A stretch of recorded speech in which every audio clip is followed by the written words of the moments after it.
बच्चों के हाल चाल है, मुझे उम्मीद है कि आप बहुत अच्छे होंगे। तो मात्रक इकाई तथा मापन का ये सेकंड लेक्चर लेके आया हूँ मैं। पहला लेक्चर हम लोग का बहुत अच्छा था, जबरदस्त था। तो उसमें हम लोगों ने देखा कि मापन की जरूरत क्यों होती है, आवश्यकता क्यों पड़ती है, इकाई क्या चीज होती है। फिर करते करते हम लोग लास्ट तक समतली कोण और घन कोण तक पहुंच गए थे।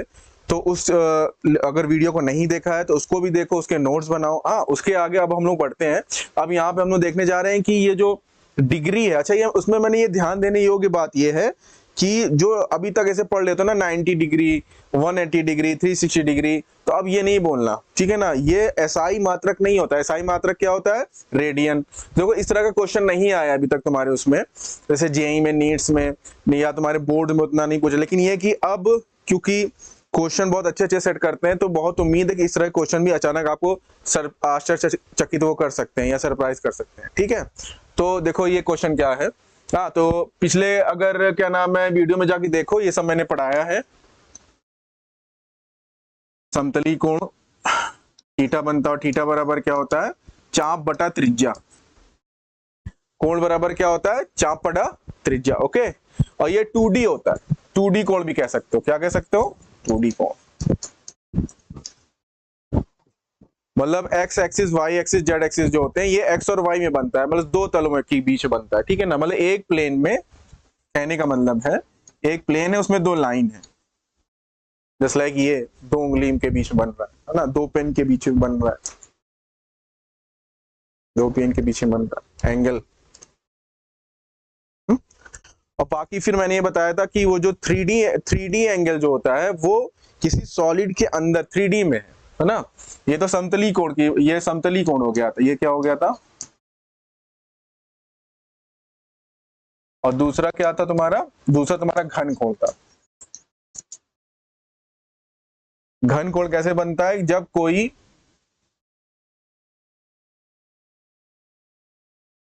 कोई एरिया किसी बिंदु पे बनाता है।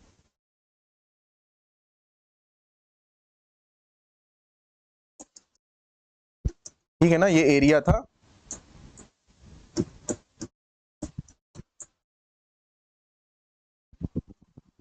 ये एरिया था।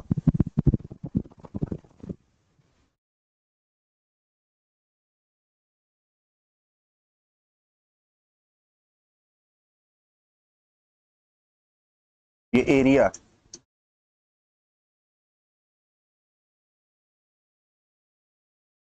ये एरिया है, ये किसी बिंदु O पे बना रहा है। देखो तो अब ये जो एंगल देखो बनेगा, दिख रहा है ये वाला एंगल पूरा ऐसे ना, जैसे कि इस तरह से कोई पेज है मेरे पास समझाने के लिए। क्या नाम है, कोन जो खाते हैं ना, आइसक्रीम वाली, आइसक्रीम खाई होगी, आइसक्रीम वाला जो ऐसा कोन होता है, ठीक है। तो इसमें ये 3D में भाई, ये 3D में क्लियर है ना, ये समझ गया ना। तो अब जैसे ये पूरा एरिया है, यहाँ इसके में कैसे कोण एंगल बना रही है, 3D में एंगल भाई, ये जो एंगल बनना है 3D में बनना है। अगर सिर्फ दो लाइन के बीच बनता तो ऐसे बनता। ये सब मैं पढ़ा चुका हूं उसमें जाके, ठीक है। तो इसका जो वो होता है रेडियन होता है, मात्रक। और इसका मात्रक क्या होता है? स्टेरेडियन। और इसकी जो वो होती है वो ओम के ही होती है। क्या होता है? A/R²। A/R², ठीक है। तो आइए गणना करते बिना देरी करे। तो इसको डिटेल में जानना है तो तुम आप लोग क्या नाम है, इसके पहले का वीडियो क्या नाम है उसको जाके देखो, नोट्स बनाओ, समझो। हाँ, नेक्स्ट हम लोग ये करते हैं। इसको मैं इरेज करना चाह रहा हूं।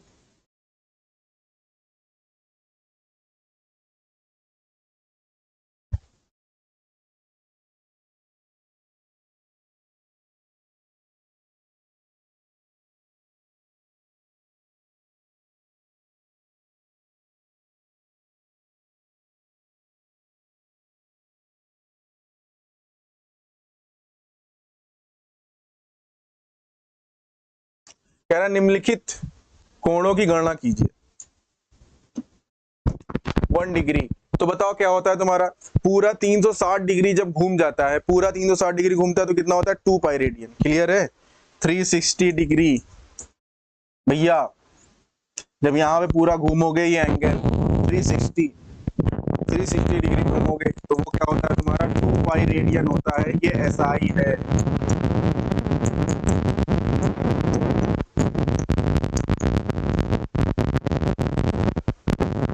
पाई की वैल्यू कितनी होती है सबको मालूम है, बताने की आवश्यकता नहीं है। 3.14 लिखो या 22/7 लिखो, क्लियर। तो 360 डिग्री कितना होगा तुम्हारा 2 पाई रेडियन के बराबर होगा। और जब क्वेश्चन लिखा जाए तो क्या नाम है, खुद से भी ट्राई करने की कोशिश किया करो, सही है। जरूरी नहीं कि टीचर लगाए, टीचर तो लगा ही देगा, ठीक। तो 1 डिग्री बराबर कितना हो जाएगा भाई 2 पाई अपॉन 360 डिग्री रेडियन। ये कितना हो जाएगा पाई अपॉन 180 रेडियन। तो पाई की वैल्यू रख दो भाई 3.14 अपॉन 180, रेडियन में निकालना है मुझे। इसको सॉल्व करो कैलकुलेटर से, ये करोगे तो आएगा 0.01744। अरे ये गलत लिख दिया यार, एक मिनट।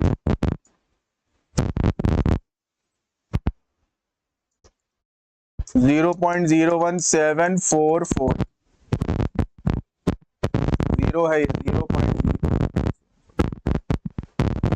इसको अगर तुम 10 की घात में लिखना चाहते हो तो लिख लो, हो जाएगा 1.745। इसको लिख सकता हूं मैं, कोई दिक्कत नहीं है। इसको मैं लिख सकता हूं 1.745 इंटू 10 के पावर -2 हो जाएगा ना, -2 किलो रेडियन, ठीक है।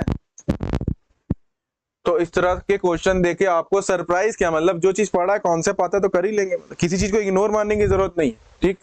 ये आ गया तुम्हारा 1 डिग्री बराबर कितना आ गया तुम्हारा 1.745 इंटू 10 के पावर -2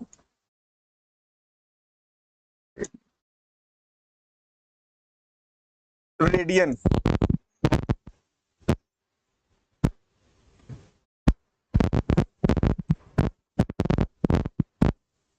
ठीक है, हट जा रहा हूं और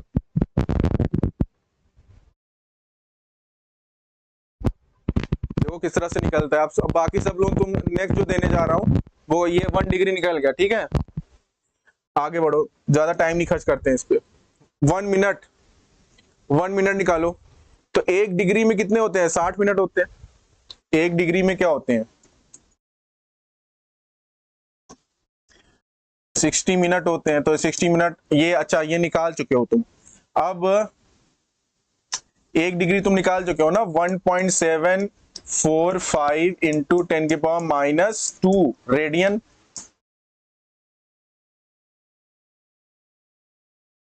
ठीक है, ये तुम निकाल चुके हो। अब तुम्हें 1 मिनट निकालना है, ठीक है ना। तो 1 मिनट ऑफ द आर्क जो है, ठीक है। तो 60 मिनट बराबर कितना हो जाएगा 1.745, ये तुम निकाल चुके थे। 1 डिग्री बराबर ये भी तुमने पीछे निकाला था, ये तुमने पीछे निकाला था अभी, सही है। तो देखो 60 मिनट बराबर कितना हो जाएगा 1.745 इंटू 10 के पावर -2 रेडियन। इंग्लिश में भी लिख देता हूं ताकि आपको जाना पहचाना से लगे। तो 1 मिनट बराबर भाई क्या हो जाएगा बताओ सब लोग, 1.745 इंटू 10 के पावर -2 अपॉन 60। इसको जल्दी से कैलकुलेट करो, 2 सेकेंड लो, जल्दी से कैलकुलेट कर लो। तो मैं लिख देता हूं, इसको जब करोगे ताम झाम सारा, तो ये जो पूरा निकलेगा तुम्हारा 1.17 नीचे 6 है, ठीक है। तो ये तुम्हारा कुल हो जाएगा 2.91 इंटू 10 के पावर -4 रेडियन। मैं कह रहा हूं इस टाइप के क्वेश्चन पूछा नहीं है, लेकिन जो जेई मेंस में क्वेश्चन बन रहे हैं, सेटअप हो रहा है, नीट वाले बना रहे हैं, वो स्टेटमेंट बना के दे देते हैं। तो बिल्कुल ऐसा पोर्शन जो आप ध्यान नहीं देते हो या स्किप कर जाते हो शुरुआत में ही, तो वो टीचर आपको जांच लेता है, ठीक है, ऐसे क्वेश्चन देख के। तो देखो ये हो गया तुम्हारा, एक बार चेक कर लेना कैलकुलेशन सब लोग। देखो ये तुम्हारा आ गया 1 मिनट का आ गया, जल्दी से नोट कर लो। कैसे किया बताओ, क्योंकि 1 डिग्री का तुम निकाल चुके थे, और 1 डिग्री का क्या होता है तुम्हारा, 1 डिग्री 60 मिनट के बराबर होता है। 60 मिनट बराबर इतना, और उसके बाद मैंने ये डिवाइड कर दिया, 1 मिनट आ गया तुम्हारा, इतने रेडियन। क्लियर है। तो बहुत ज्यादा टाइम नहीं लगाना इस सब क्वेश्चन पे, लेकिन बस आपको मालूम होना चाहिए, सही है। आगे बढ़े, आगे बढ़ता हूँ, 10 के पावर 2.91 इंटू 10 के पावर -4। यस, आगे बढ़ते हैं। अब देखो फिर एक भैया तुम्हारा डिग्री आती है, फिर उसके बाद क्या आता है तुम्हारा मिनट आता है, 1 मिनट में भी 60 सेकंड होते हैं, तो ये कर लेते हैं अब। तो तुम्हें ये मालूम है अब सेकंड कैसे पकड़ोगे, सेकंड कैसे पकड़ोगे, सेकंड ऐसे पकड़ोगे क्योंकि तुम्हें मालूम है कि 1 मिनट में कितने होते हैं, 60 सेकंड होते हैं, 60 आर्क सेकंड हिंदी बोलते हैं, आर्क सेकंड, ठीक, एंगल जो होता है, तो निकाल लेते हैं इसको। अब तुमने क्या किया है, तुमने मिनट निकाल लिया ना, तुमने मिनट निकाल लिया, तुमने 1 मिनट कितना निकाला है, 2.91 इंटू 10 के पावर -4 रेडियन। इसलिए देखो बार बार मैं कह रहा हूँ रेडियन, एक नंबर के जो मार्क्स आते हैं मतलब ABCD मान लो ऐसे पूछ सकता है कि एंगल का SI मात्रक क्या है कोण का, तो भैया डिग्री मत लिखना, क्या लिखना, रेडियन, इसलिए बार बार रेडियन पे एम्फेसिस कर रहा हूँ। क्लियर है? तो ये देखो ये तुम्हारा कितना हो जाएगा, 60 सेकंड हो जाएगा, 60 सेकंड बराबर फिर लिख दे रहा हूं मैं 2.91 इंटू 10 के पावर -4 रेडियन। प्रैक्टिस करना। अब एक जो सेकंड हो जाएगा तुम्हारा वो कितना हो जाएगा, 2.91 इंटू 10 के पावर -4, इसको जल्दी से डिवाइड करो तो जल्दी से डिवाइड करो।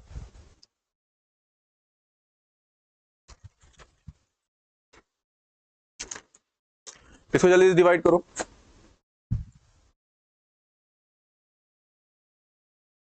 इसको डिवाइड करोगे तो आएगा तुम्हारा 4.85 इंटू 10 के पावर -6।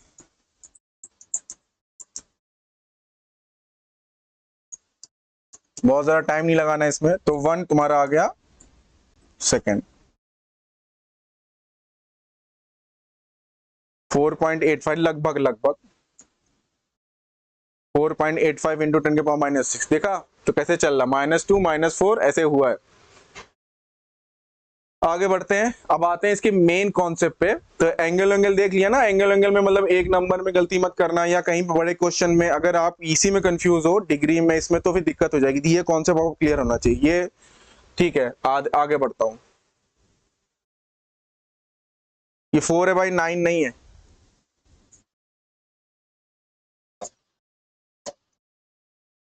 है ना, 6 चौको 24, यस। हाँ तो अपना चेक कर लेना, 4.85 इंटू 10 के पावर -6 रेडियन, ठीक। आगे बढ़ते हैं, अब इसको समझो, ये बड़ी इंपॉर्टेंट चीज है भाई, तुम्हारे एग्जाम में आने वाली है।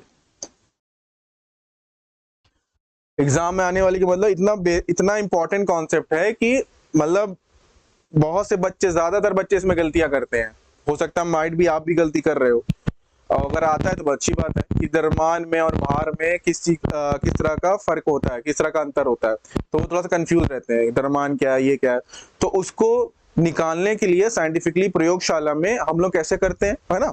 तो देखो द्रव्यमान को करने के लिए कैसे करते हैं, हमारे पास एक बीम संतुलन होता है, क्या होता है, बीम संतुलन।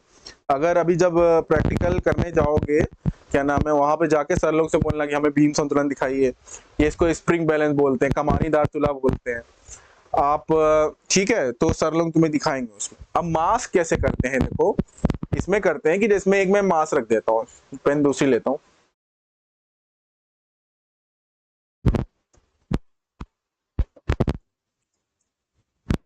ठीक है ना, इसमें मैं एक मास रख देता हूँ, ठीक है, वो मेरा एक रेफरेंस मास है, ठीक है।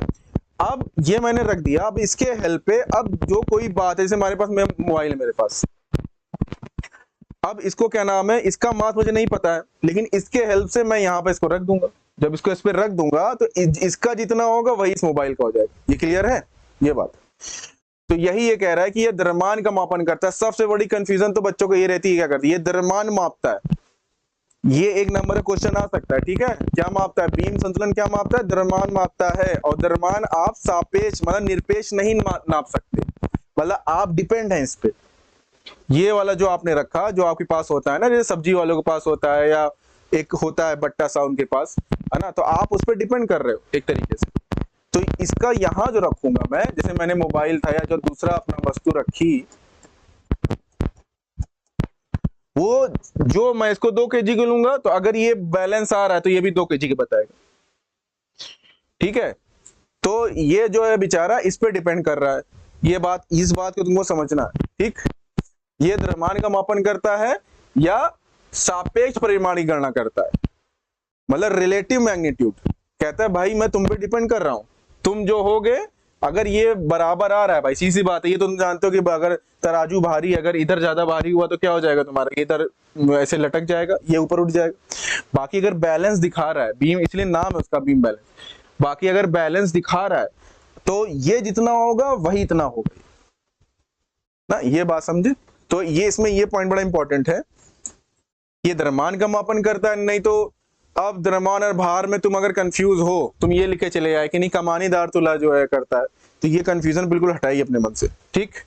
तो ये द्रव्यमान का मापन करता है, या ये पॉइंट भी नोट करो, ये या सापेक्ष परिमाण की गणना करता है। क्या करता है? सापेक्ष परिमाण, रिलेटिव मैग्नीट्यूड। कहने का मतलब है मीन्स टू से, कहने का तात्पर्य ये है कि ये इस पे डिपेंड कर रहा है, ये जो मैं अपनी वस्तु रख रहा हूं यहाँ पे, ये इस पे डिपेंड कर रहा है। अगर इसमें अगर कुछ कमी आ जाएगी, टूट जाएगा, तो इसका भी बदल जाएगा, ये कहने का मतलब, ठीक। डिपेंड करता है। तो ये दोनों पॉइंट बड़े इंपॉर्टेंट है, इसको याद रखिएगा आप लोग। बाकी जब प्रयोगशाला में जाओगे, लैब में जाना, तो वहां पे देखना, सही है। अब ये तुम्हारा, इसको हिंदी इंग्लिश में कहते हैं भाई, इसको इंग्लिश में कहते हैं बीम बैलेंस, अरे sorry spring balance, sorry beam balance तो ये है।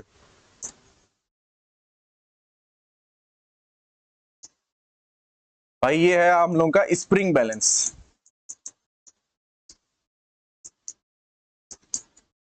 सबने देखा ही होगा, बहुत से लोगों के घरों में होगा, दुकान वालों के पास होता है ना। इसमें क्या करते हैं कि वस्तु को लाके, देखो यहाँ हुक दिख रहा है, यहाँ पे हुक दिख रहा है ना, हुक पे लाके लटका देते हैं। जब हुक पे लाके लटका देते हैं तो यहाँ से ये आपको सरकते हुए दिखाई देता है। तो जहां पे होता है तो हम कहते हैं अच्छा ये 30 किलो है। सिलेंडर अंडर होता है जो घरों में आता है, उसको आप करिए, मेरे घर में लगा हुआ है तो मैं इसे नाप लेता हूं, तो 29 समथिंग कुछ उस पे केजी दिखाता है। तो होता क्या है, ये क्या कर रहा है, ये भार का मापन करता है। भार क्या होता है, भार चीजों को बदलता है। अब ये बात समझना, ठीक है ना, ये भार का मापन करता है भाई, ठीक है। तो लेकिन ये जो क्या नाम है, तुम्हें रिजल्ट देगा केजी में, और आप ये कहोगे कि भार की जो यूनिट होती है वो न्यूटन होती है। तो ऐसा क्यों? तो इस वजह से ये जो मापता है ना, तो जी से इसको डिवाइड कर देता है वो, जी से ग्रेविटेशनल, हर प्लेनेट का जी अलग अलग होता है ना, उससे डिवाइड करके ऑटोमेटिक ये तुम्हें वो वैल्यू देता है, ठीक। अभी आगे और समझा दूंगा, पहले इतना समझो, यह भार का मापन करता है या पूर्ण परिमाण की गणना करता है। मतलब ये किसी भी डिपेंड नहीं है, तुमने लटकाया जितना है उतना बताएगा। धरती जितने फोर्स से उसको खींच रही है बल से, वही बताएगी ये मशीन जो है हमारी, एब्सोल्यूट बताती है। मतलब किसी भी डिपेंड नहीं कर रही। ये देखो बेचारा, ये इस पर डिपेंड कर रहा है। ये दोनों पॉइंट आपको बहुत ज्यादा याद रखने, क्लियर है ना। और अभी तो आगे मैं और बताता हूं कि द्रव्यमान और भार में क्या अंतर होता है। क्लियर है ये क्लियर है। तो ये बात समझ में आई। आंसर आपको केजी में ही देगा, लेकिन असल में वो जी से डिवाइड कर देता है। गुरुत्व त्वरण जी हमारी धरती का होता है ऑलमोस्ट हर जगह इतना, ठीक है ना। तो भार का मात्रक न्यूटन होता है। F बराबर क्या होता है तुम्हारा, F बराबर mg होता है, ठीक है। तो भार क्या होता है, भार वह गुरुत्वीय बल है जिससे पृथ्वी हमको खींच रही है। किसी द्रव्यमान को पृथ्वी जो खींच रही है, सबको जो खींच रही है, वही भार हम महसूस करते हैं, है ना। तो ये W बराबर mg, तो इसका जो आंसर आता है न्यूटन में आता है, लेकिन ये जी से डिवाइड कर देता है, फिर ये जी से डिवाइड कर देता है, तो आंसर तुमको केजी में देता है। अभी आएगा आगे और समझ, ये क्लियर है। पहले इन दोनों, मैं यहाँ पे इस पेज में मैं कह रहा हूं, आप इन दोनों पॉइंट्स को ध्यान में रखिए। पहली बात, एक क्वेश्चन ये पूछता है कि द्रव्यमान का गणना कौन करता है, बीम संतुलन करती है या कमानीदार तुला, कौन करेगी। मतलब द्रव्यमान का जो गणना होती है वो बीम संतुलन से होती है, और भार की गणना किससे होती है, कमानी स्प्रिंग बैलेंस से होती है, ठीक। ये क्या होता है, ये रिलेटिव है, मतलब इस पे डिपेंड कर रहा है कि भाई तुम जितने हो गए हम उसी हिसाब से एडजस्ट करेंगे, और ये है जितना है उतना बता रहा है, ठीक है। हो गया, मैं हट जा रहा हूं, इसको देख लो, आगे बढ़ते हैं, आगे बढ़ते हैं। ये देखो, ये बड़ा देखो, द्रव्यमान तथा भार में अंतर मैंने लिख कर दिया है।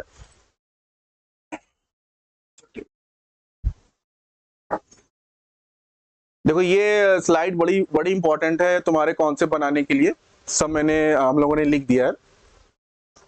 अभी क्या कह रहा है कि किसी वस्तु में, पहले देखो द्रव्यमान क्या होता है भाई। द्रव्यमान कह रहा है किसी वस्तु में पदार्थ की मात्रा को द्रव्यमान कहते हैं। मतलब जो मैटर होता है, कहीं पर भी पदार्थ है जो कि स्पर्श योग्य है, जो भी दिख रहा है उसमें द्रव्यमान तो है। अभी तक की साइंस में तो यही चल रहा है, अभी तक की फिजिक्स में, केमिस्ट्री में यही चल रहा है कि भाई हर चीज के पास द्रव्यमान होता है। जो चीज भी दिख रही है, छू रहा हूं मैं, तो वो कुछ जगह घेर रही है, जगह घेर रही है तो द्रव्यमान है उसमें।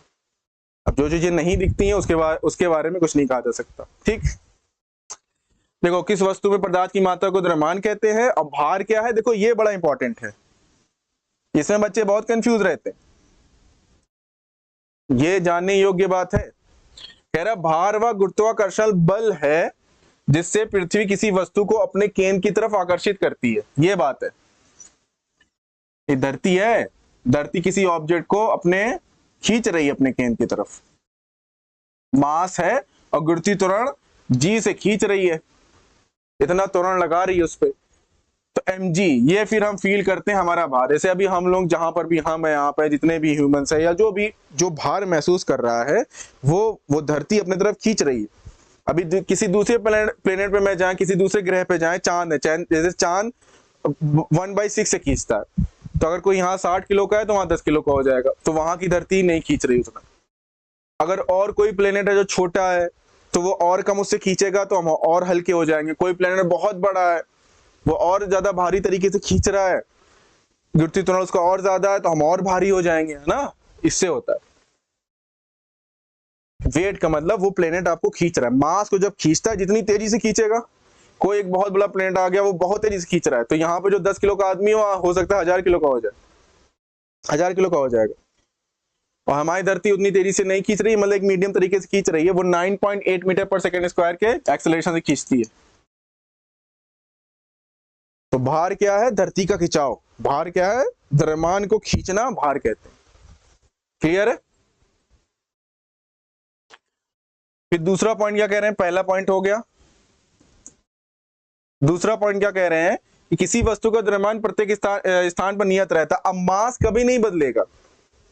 मास एक बार तुमने यहां नाप लिया ना, उस कमानीदार तुला को चाहे मैं धरती पे रखूं, चाहे मैं चांद पे लेके जाऊं, चाहे मैं कहीं पे लेके जाऊं, जो उसका मास एक बार मान लो 2 kg आया था, मान लो पीछे मैं कहता हूं 2 kg आया,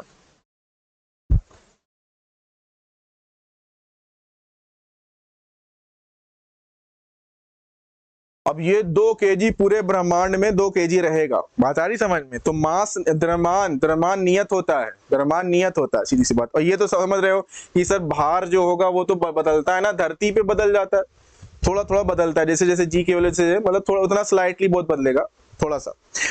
मतलब ये तो सर खुद ही बता रहे कि मतलब कि ब्रह्मांड में जहां जाते रहेंगे तो हर प्लेनेट दूसरी तरीके से खींचेगा ऑब्जेक्ट को, तो भार आपका अलग अलग होगा। भार जो है बदलता रहता, लेकिन मास द्रव्यमान कभी नहीं बदलता। ठीक है, आगे बढ़ते हैं हम लोग। किसी वस्तु का द्रव्यमान प्रत्येक स्थान पर नियत रहता है।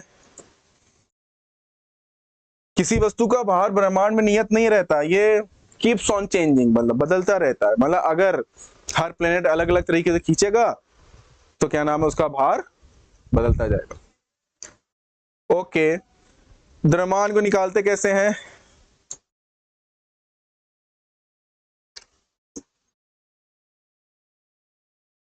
द्रव्यमान को निकालने का फॉर्मूला, सूत्र क्या हो सकता है। कह रहा है किसी गतिमान वस्तु का द्रव्यमान F बराबर ma पढ़ा है ना, नहीं पढ़ा तो आगे और पढ़ेंगे, 9th लेवल पे है ये, जहां पे F तुम्हारा बल है, m द्रव्यमान है और a तुम्हारा त्वरण है। a क्या है, तुम्हारा त्वरण है। क्लियर। तो इस तरह से निकालते हैं। और क्या, ये तुम्हारा थर्ड पॉइंट हो गया।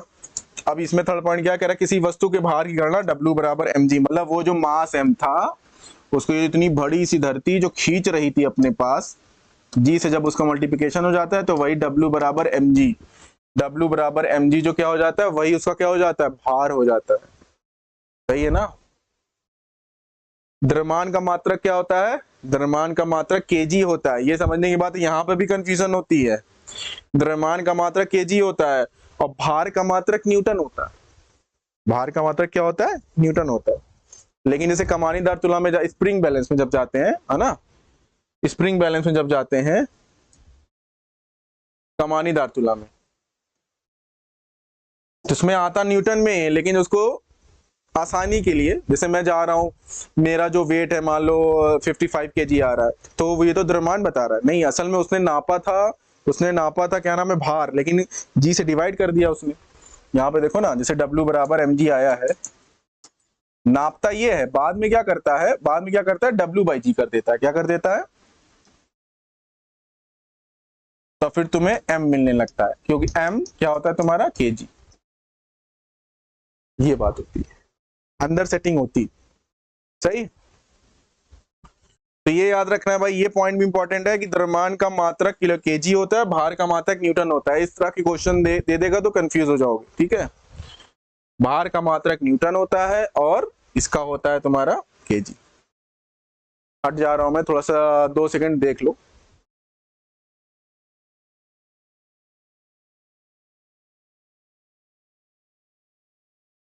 आगे बढ़े, बहुत इंपॉर्टेंट स्लाइड है ये तुम्हारे कॉन्सेप्ट को बनाने के लिए, ठीक। बार बार देखो, बार बार पढ़ो।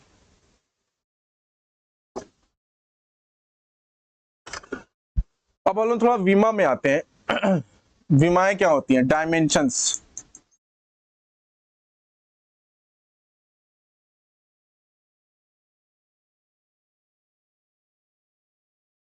देखो क्या कह रहा है, तो बड़ा सही चीज लिखी हुई है। कह रहा है किसी भौतिक राशि के व्युत्पन्न मात्रक को मूल मात्रकों के, मूल मात्रक क्या था, हम लोग बात कर चुके थे ना, 7 थे ना, 7 थे ना, लंबाई क्या था, mlt, मास, लेंथ, टाइम, समय, तापमान, वैद्युत धारा, पदार्थ की मात्रा, ज्योति तीव्रता, ये सब की बात हम लोग कर चुके थे, इनकी यूनिट के बारे में बात कर चुके थे। नहीं अगर देखा है तो इसके पहले वाला लेक्चर आप लोग जाके देखो, ठीक है, उससे नोट्स बनाओ, ठीक।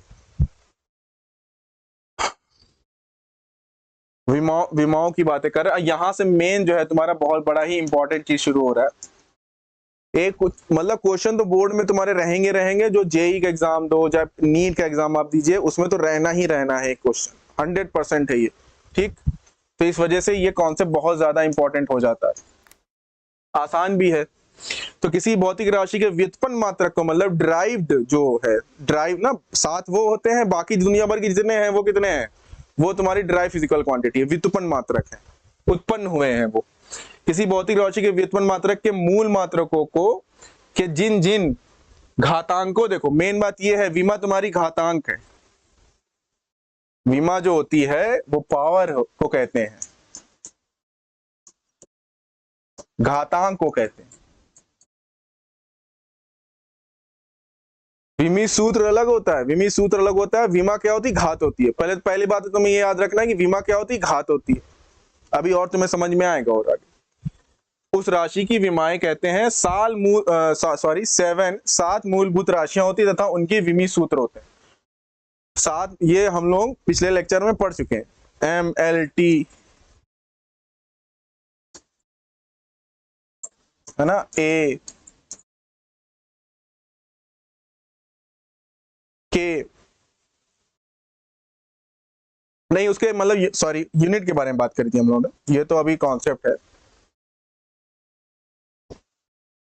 उनके मात्रकों के बारे में बात करी, जैसे कि द्रव्यमान का क्या होता है, केजी होता है, लेंथ का क्या होता है, मीटर होता है, एसआई मात्रक, टाइम का क्या होता है, सेकंड होता है, ज्योति तीव्रता का क्या होता है, कैंडला होता है, सो ऑन, इस तरह से, ठीक। तो अब देखो इसको समझा देता हूं मैं, आगे बढ़ते हैं। मतलब 7 से ही पूरी दुनिया बनी है, ठीक। अब देखो लंबाई के लिए क्या कह रहे हैं, विमी सूत्र L है, विमी सूत्र जो है L है, और L की घात कितनी है, L पर 1 या L में 1 है ना, L की पावर 1, L की पावर 1 है ये कहने का मतलब। तो मैंने L में 1 लिख दिया, समझ जाना, ठीक है। द्रव्यमान का विमी सूत्र क्या है तुम्हारा, M है, तो उसको मैं क्या होगा, विमा क्या होगी, इसकी घात क्या होगी, M पर 1 या M में 1, ठीक। समय क्या है, समय का जो विमी सूत्र है वो T है ब्रैकेट के अंदर, लेकिन मैं विमा क्या कहूंगा, विमा घात होती है, तो समय पे कितनी घात है, 1। तापमान क्या है तुम्हारा, K है, थीटा से भी दिखाते हैं बहुत सी बुक में, तापमान तुम्हारा K है, और इसकी घात क्या है, बस K तो है ही है, तो क्या हो जाएगा, K में 1 हो जाएगा, सही है। वैद्युत धारा current that is I, A या I से भी दिखाते हैं, बुक्स में ज्यादातर, और बुक्स में भी क्या नाम है आई ए दोनों चलता है, ठीक है। तो ए पर एक या ए में एक, क्लियर। पदार्थ की मात्रा mole 6 point something and 10 to power 23, जो जितना अमाउंट जहां पर होता है या इतने लोग होते हैं उसको 1 मोल बोलते हैं। बाद में बात करेंगे, अभी तो बस मोटा मोटा आप जानो। ज्योति तीव्रता क्या है तुम्हारा, CD कैंडला, तो CD पर एक या CD में एक, है ना। इसको नोट कर लेना भाई, हट जा रहा हूं तो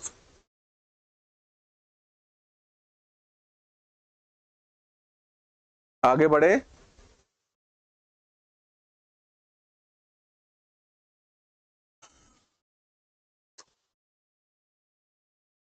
ठीक है,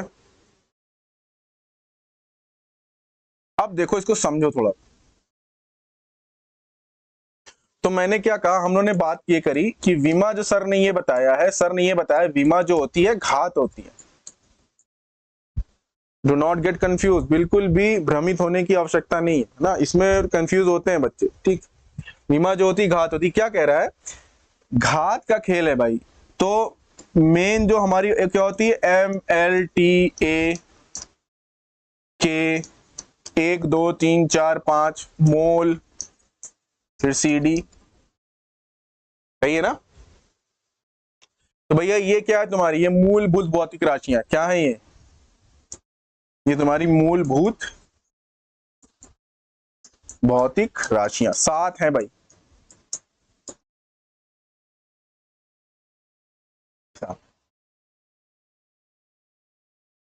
कल 1 2 3 4 5 सही है। अब हाँ, अब इससे मुझे व्युत्पन्न ड्राइव, व्युत्पन्न राशियां, जैसे मैं क्या कह सकता हूं, जैसे मैं कहूंगी सर चाल की बताइए, चाल की विमा, चाल का विमी सूत्र बताइए पहले, चलिए।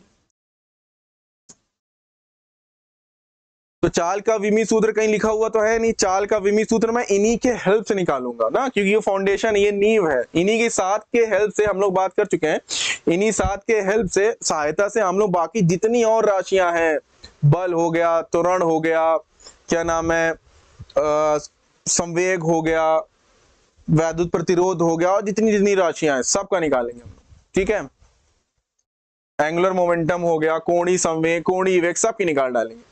तो चाल का विमी सूत्र, तो मुझे इनसे बात करनी पड़ेगी, तो चाल बराबर लिखो फिर। चाल बराबर क्या होता है, दूरी बटा समय, क्या होता है, चाल बराबर होता है दूरी बटा समय भाई। तो दूरी क्या है भाई, दूरी क्या है, लेंथ है। दूरी किस कैटेगरी में आती है भाई, लेंथ है ना, नापोगे ना तो क्या हो जाएगा उसका, बताओ। उसका विमी सूत्र L हो जाएगा। समय क्या है, समय का T हो जाएगा। तो अब देखो घात ऊपर ले जाओ तो ये तुम्हारा हो जाएगा LT-1। अब ध्यान देने योग्य बात ये है, ये चाल का विमी सूत्र है। LT-1 क्या है, चाल का विमी सूत्र, मैंने लिख लिया। चाल, वेग भी बोल सकते हैं, क्योंकि वेग बराबर क्या होगा, वेग बराबर होता है विस्थापन बटा समय।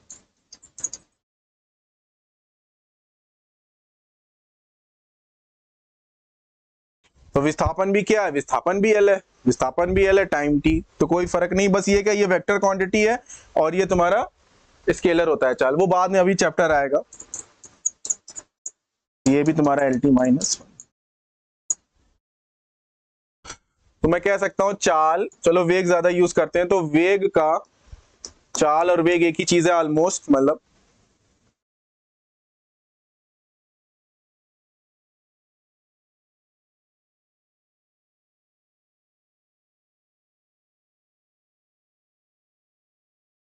है ना। इधर मैंने वेग का कर दिया, इधर मैंने, या एक मिनट थोड़ा सा इरेज करके साफ से लिख देता हूं।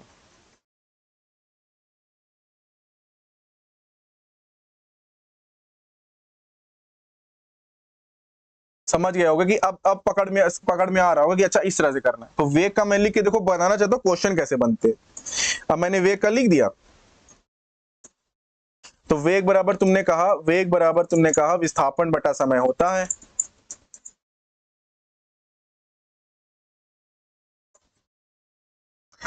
विस्थापन, विस्थापन तुमने देखा कि विस्थापन क्या है, विस्थापन तुमने देखा लेंथ है सर, विस्थापन की विमा क्या होगी भैया, विस्थापन को तौलोगे तो वही ना, विस्थापन क्या है तुम्हारा, तो विस्थापन तुम्हारा हो जाएगा L और ये हो जाएगा T, तो ये हो जाएगा तुम्हारा LT -1।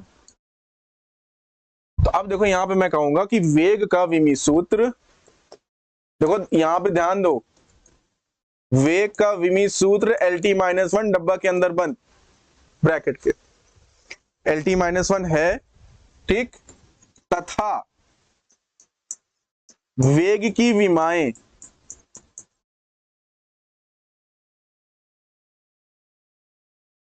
लंबाई में एक है या लंबाई पर एक है,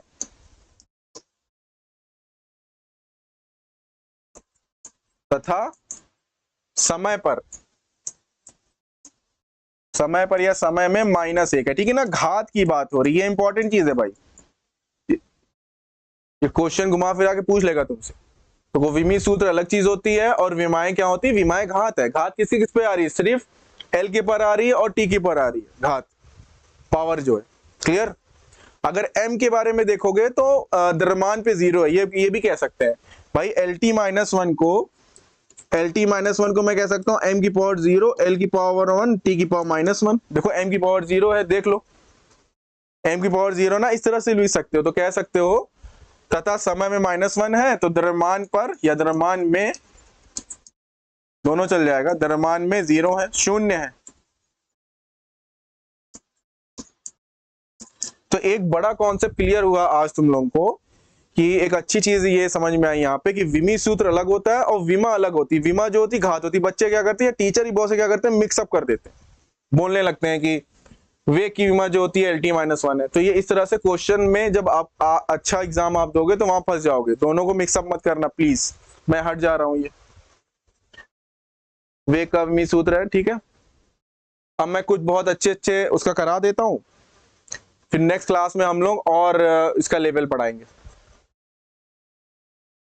बात आई समझ में, ये रेफरेंस है तुम्हारा, ये 7 है, इन्हीं से बाकी जितनी सब पैदा हुई है व्युत्पन्न है, इनको साइंस वालों ने बनाया, रेफरेंस बना दिया इनको, सापेक्ष। आगे बढ़ते हैं, आगे क्या बढ़ेंगे, इसी पे मिटाता हूं मैं।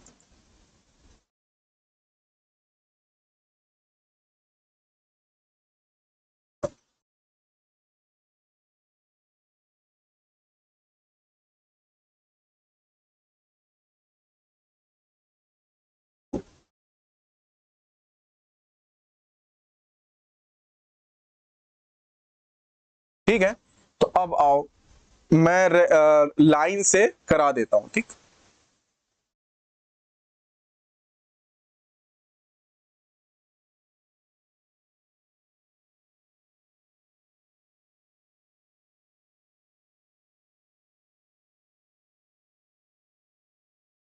ठीक है ना, अब पहुंच गए।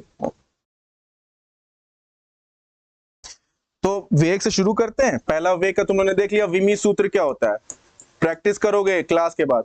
LT -1 ये देख लिया तुमने। अब सेकंड त्वरण का देखो, त्वरण क्या होता है भैया, त्वरण होता है वेग परिवर्तन की दर। त्वरण होता है, गाड़ी में एक्सीलेटर होता है ना, तो उससे स्पीड तुम्हारी वेलोसिटी बदल जाती है, ठीक है। तो वेग परिवर्तन की दर, तो delta V upon delta T, या लिख सकते हो हिंदी में वेग परिवर्तन की दर, वेग परिवर्तन अपॉन समय परिवर्तन, लगा हुआ समय या लगा समय,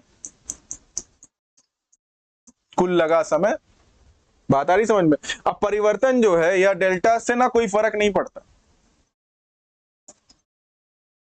V का विमी सूत्र भी वही होगा जो डेल्टा का होगा, ठीक है ना, डिफरेंस मतलब ये करने से कोई कुछ फर्क नहीं पड़ता। तो V का भी वही होगा जो डेल्टा V होगा। परिवर्तन कोई चीज नहीं होती विद रिगार्ड टू, मतलब जो अगर आपको विमा करना है तो परिवर्तन घट गया बढ़ गया कोई चीज, सेम जो है कोई भौतिक राशि घट गई बढ़ गई, तो उसकी विमा में कोई फर्क नहीं पड़ता, ठीक है। हाँ, सूत्र हम याद रखेंगे। तो ये कितना हो जाएगा तुम्हारा LT -1, ये कितना हो जाएगा तुम्हारा T। तो भैया ये घात का खेल है, देखो ऊपर चला गया तो T की पावर 1 ऊपर चला जाएगा, तो LT -2 हो जाएगा, ब्रैकेट भैया बंद कर देना, सही है। तो इसी तरह करते जाओ, देखो कनेक्टेड है, देखो वेग त्वरण। अब बल का कर लो, बल का क्या होता है भाई, बल बराबर होता है F बराबर m, द्रव्यमान गुणे त्वरण। देखो सब कनेक्टेड है, और देखो कर क्या रहे हो कि जैसे त्वरण का तुमने लिखा है तो जो बेसिक तुमने 7 माना था उसी में तोड़ रहे हो तुम, ठीक है। और यूनिट भी लिख सकते हो तुम यहाँ से, अगर त्वरण की मात्रक लिखना है तुम यहाँ से लिख सकते हो। क्या हो जाएगा बताओ, लेंथ का क्या होता है मीटर, और टाइम का सेकंड स्क्वायर, सेकंड के पावर -2, या मीटर पर सेकंड स्क्वायर, इस तरह से ज्यादा बोलते हो ना तुम लोग। तुमने डायमेंशन की मदद से यूनिट लिख लिया और यूनिट की मदद से डायमेंशन लिख लिया। तो डायमेंशन एक तरीके से एक तरीका है मात्रकों को लिखने का, ये भी कह सकते हो। ये लिख लो अपनी कॉपी में अलग से, चाहे बुक में मिले या ना मिले, ये बात एकदम सही है कि जो विमा होती है सर, वो विमा तुम ऐसे बोल सकते हो। अगर तुम्हारे मतलब वाइवा हुआ, टीचर ने पूछा कि बेटा बताओ विमा, तुमने एक परिभाषा बोली, उन्होंने कहा कुछ और बताओ दूसरी परिभाषा, तो तुम ये कह सकते हो कि सर विमा जो है मात्रकों को लिखने का एक अलग तरीका इजाद किया गया। तो बस वन लाइनर में कह देना, देखो मैंने इजाद कर दिया ना, ऐसे लिखा फिर मैंने, और इसका मीटर होता है, इसका ये होता है, इस तरह से। एक तीर से दो शिकार, सबको उसी में तोड़ रहे हो तुम, सबको फंडामेंटल में तोड़ रहे हो, ठीक है। अब ये देखो बल बराबर द्रव्यमान गुणे त्वरण, तो बल का सॉरी F बराबर ma लिख लो। तो ये देखो बेसिक है। अब देखो साथ में मास आ रहा है ना, द्रव्यमान को जाके उन सातों में देखो है द्रव्यमान, यस kg। एक्सेलरेशन है उसमें, त्वरण है नहीं, भौतिक मूलभूत में त्वरण नहीं है, लेकिन अब मुझे डायरेक्ट मालूम चल गया है तो मैं यहां से कर दूंगा। त्वरण क्या होता है सर, LT-2 होता है। चलो पहले यूनिट लिख लेते हैं, kg और मीटर पर सेकंड स्क्वायर, ये तो यूनिट हो गई भाई, ये तो मात्रक हो गया, एक ही चीज है यार, मतलब यूनिट बोलो डायमेंशन बोलो एक ही चीज है। अच्छा लेकिन अब अगर मैं ये देखूंगा तो m का होता है भाई, m का होता है m, और a का तुम यहां से निकाल लियो, a बराबर, ये a होता है त्वरण a, हालांकि वेक्टर क्वांटिटी होती है, अभी उसको मैं कंसीडर नहीं कर रहा हूं, delta v by delta t, ठीक है। तो यहाँ पे a का तुम निकाल चुके हो, LT-2, तो यहाँ पे डायरेक्ट लिख दो LT-2, आ गया तुम्हारे में।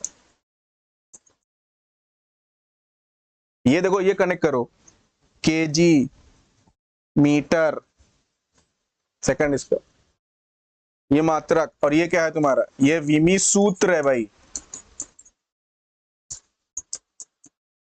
अब विमा पूछे अगर बल की विमाएं पूछे, विमा नहीं पूछेगा, विमी सूत्र कहेगा, फिर कहेगा बल की विमाएं, घाते कौन कौन सी है, घाते कौन कौन सी है, तुम कहोगे सर मास पे 1 है, मास पे 1 है, लेंथ पे भी 1 है, और टाइम पे -2 है, क्योंकि ये क्या है अलग से फिर से लिख दिया। देखो MLT-2 को तुम कैसे करोगे, MLT-2 को कैसे लिख सकते हो, m की पावर, पेन बदल देता हूं ताकि आपको, m की पावर 1, l की पावर 1, इसकी पावर -2। यहाँ पे अपनी स्पीड को मैं स्लो कर रहा हूं कि यहीं से क्वेश्चन बनना स्टार्ट होते हैं तुम्हारे अच्छे क्वेश्चन। तो अब देख लो भैया, विमी सूत्र तो तुम्हारा MLT-2 हो गया, और जो विमाएं हो गई, वो द्रव्यमान पे 1, लेंथ पे 1, टाइम पे -2, ये आंसर होगा। नहीं तो अब यहीं से फंसाना स्टार्ट कर देता तुमको एग्जाम में, लेकिन अब फंसोगे नहीं हमारे प्लेटफॉर्म पे। क्लियर, आगे बढ़ते हैं, इसको मैं मिटाना चाह रहा हूं, थोड़ा सा नोट कर लो तो फिर आगे बढ़ते हैं। बहुत ध्यान दो आप सब लोग,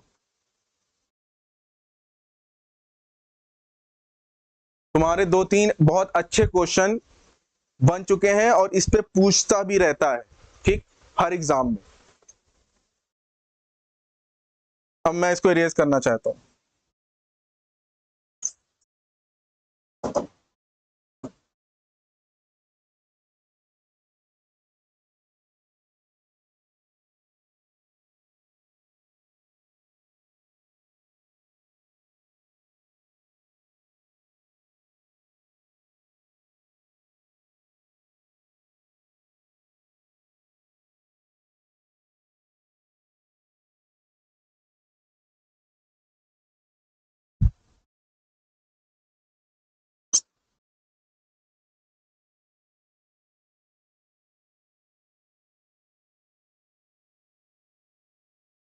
और इस चैप्टर को बिल्कुल बिल्कुल भी ऐसे मतलब ओवर कॉन्फिडेंस में हल्के मत लेना, क्योंकि इससे क्वेश्चन आते हैं। और फिर जब आप 12th में जाओगे तो वहां पे फिर आपको डायरेक्ट सबकी विमाएं वो लिखेगा तो आपको दिक्कत हो जाएगी, ठीक है। तो इसलिए यहाँ पे थोड़ा ध्यान देने की जरूरत है। अच्छा, फोर्स तक कर लिया भाई। फोर्स के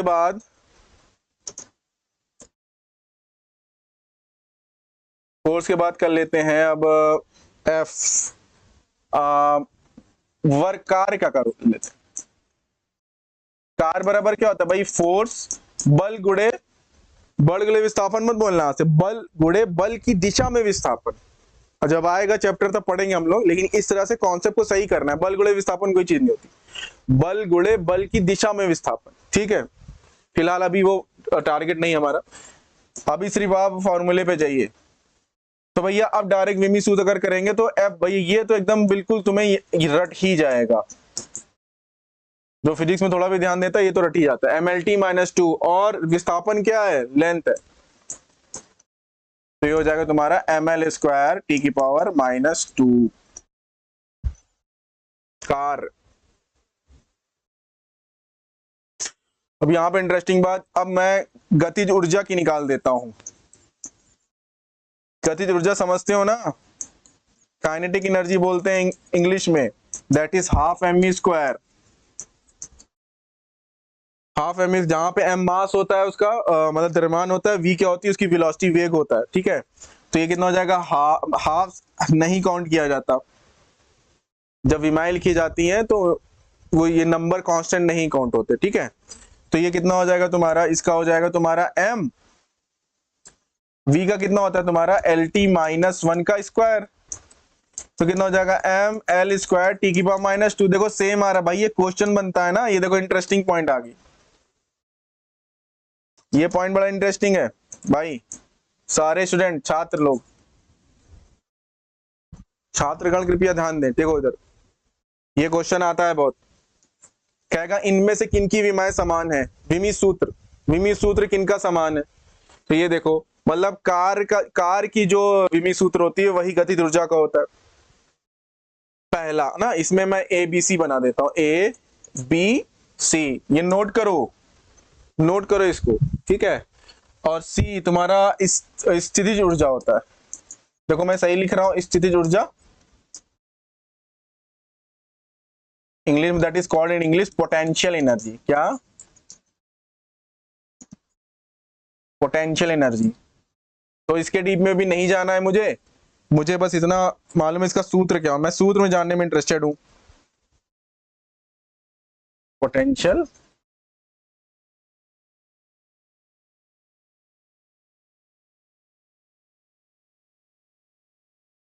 भैया ये तुम लोगों को मालूम होगा, बस इतना समझ लो, mgh होता है,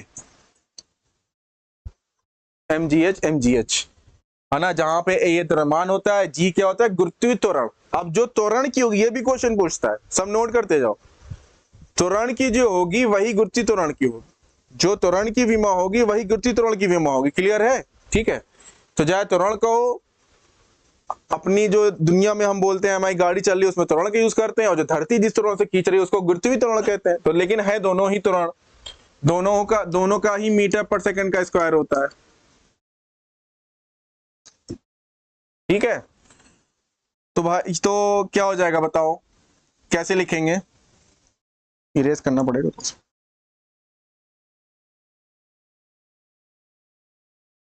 तो इसमें मैं इंटरेस्टेड हूं सर, इसका तो m लिख लूंगा मैं।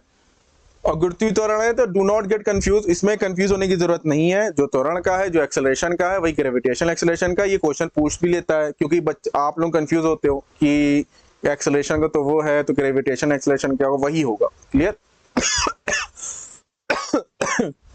और जी का देखो क्या होगा, वही LT -2, और इसका कितना हो जाएगा तुम्हारा, हाइट क्या है तुम्हारी, लेंथ है, ठीक।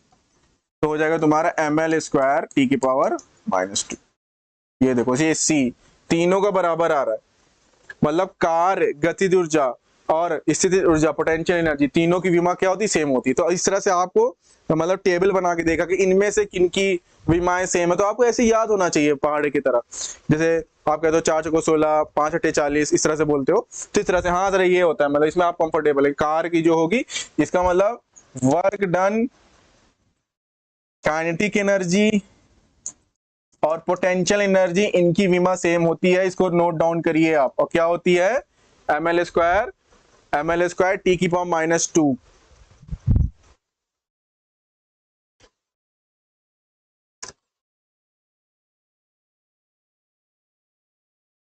कार्य, तो ये बात आई समझ में?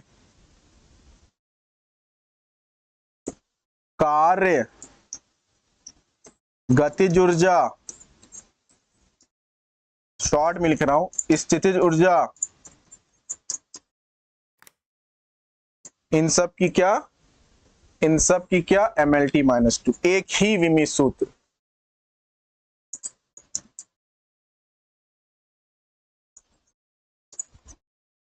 ml2 टी की पावर -2, ऐसे बोलो, ml की पावर 2 टी की पावर -2। ये तुम्हारा अच्छे क्वेश्चन बन जाएंगे। जो सर, जो W का है, वाई काइनेटिक एनर्जी का है, वाई पोटेंशियल एनर्जी का, इतना है, इतना।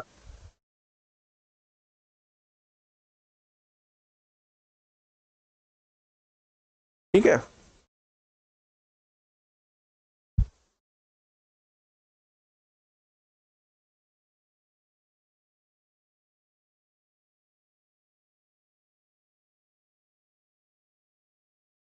हाफ का लिखते नहीं, हाफ का कुछ होता नहीं है, हटा दिया मैंने। सूत्र में रहेगा लेकिन डायमेंशन में नहीं आएगा। ठीक है, ठीक है। तो आज की क्लास में यहीं तक करते हैं। बाकी मैं SW के लिए तुम लोगों को देता जा रहा हूं, उसका तुम लोग लिखोगे खुद, और नेक्स्ट क्लास में क्या नाम है, वो नोट्स खोल के बैठोगे, और मान लो नहीं लगता या नहीं समझ में आया, तुमने बस जस्ट नोट कर लिया था, तो क्या नाम है, मैं उसको एक्सप्लेन करूंगा। ठीक है, उसको मैं एक्सप्लेन करूंगा। ये आगे बढ़ते, ये देख रहे हो ना कि मतलब चीजें कहां से कहां जा रही, मतलब आसान से उठ रही हैं और ऊपर आ रहा है, उसमें और क्वेश्चन बन रहे हैं, और इस तरह से आपका कॉन्सेप्ट बढ़ेगा, और किसी भी एग्जाम बैठो सब क्लियर होगा, कोई दिक्कत नहीं। तो मैं कुछ एज ए SW आपको दे जाता हूं। तो यहां तक हम लोग तो पावर की निकालना,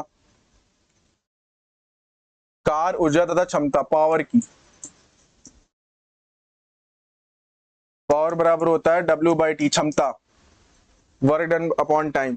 संवेग की निकालना तुम लोग, कोणीय वेग, ये सब करूंगा, बड़ा इंटरेस्टिंग है। कोणीय त्वरण,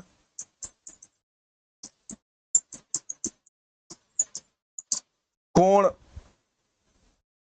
और जो थीटा की,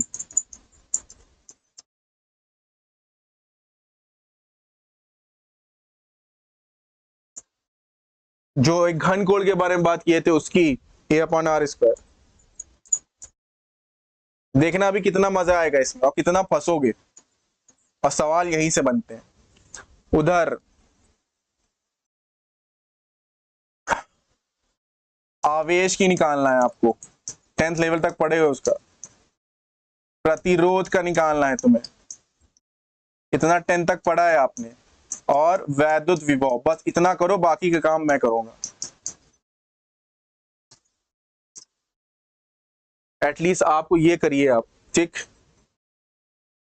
बाकी ऐसे जब 11th क्लास में आगे बढ़ते जाओगे तो नई नई चीजें आती जाएंगी। अभी जैसे तुम चैप्टर खोलो, किताब खोल रहे होगे, तो रटना नहीं है, इसमें रटना नहीं है, वो चीजें आती जाएंगी, आपको याद होता जाएगा प्रैक्टिस का। ऐसा नहीं कि बैठ गए और बैठ के विमा याद कर, ऐसा कुछ नहीं करना, होता जाएगा।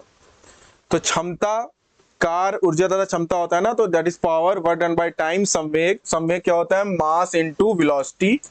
अब ये सब तुम लोग ढूंढ के करो, कोणीय वेग, कोणीय त्वरण, कोण, घन कोण, समतली कोण था ना, ये मैंने लिखा नहीं क्योंकि समझ जाओगे तुम। समतली कोण, ये तुम्हारा घन कोण।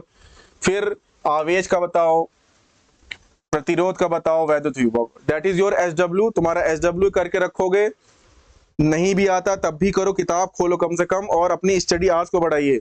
तो हम लोग क्या नाम है, मिलेंगे फिर नेक्स्ट क्लास में। आज की क्लास में इतना ही, ये थोड़ा सा हट रहा हूं मैं, देख लो। तो जो भी तुम्हारे क्वेश्चन है, आप हम लोगों को क्वेश्चन भेजिए हमारे टेलीग्राम पे। आप क्या नाम है, तुम लोग क्वेश्चन भेजो, कनेक्ट रहो, ठीक है। पढ़ाई करोगे तब कुछ होगा ना, जूझने से होता, ठीक। हर सवाल का जवाब दिया जाएगा, तब तक दिया जाएगा जब तक कि आपको संतुष्टि नहीं मिलती। ठीक है प्रिय छात्रों, ठीक है, ठीक है। तो आज की क्लास में इतना ही। तो नेक्स्ट क्लास में मैं इसका जो वीडियो नंबर 3 है वो लेके आऊंगा, फिर आगे बढ़ेंगे। और अब से क्लास मिस मत करना, बहुत इंटरेस्टिंग क्लास होने वाली है। देखो कैसे सवाल बनते हैं और कैसे सवाल तुम्हारे लगेंगे। ठीक है, ठीक है। तब तक के लिए पढ़ते रहो। नेक्स्ट क्लास में हम लोग मिलते हैं, तब तक के लिए जय हिंद।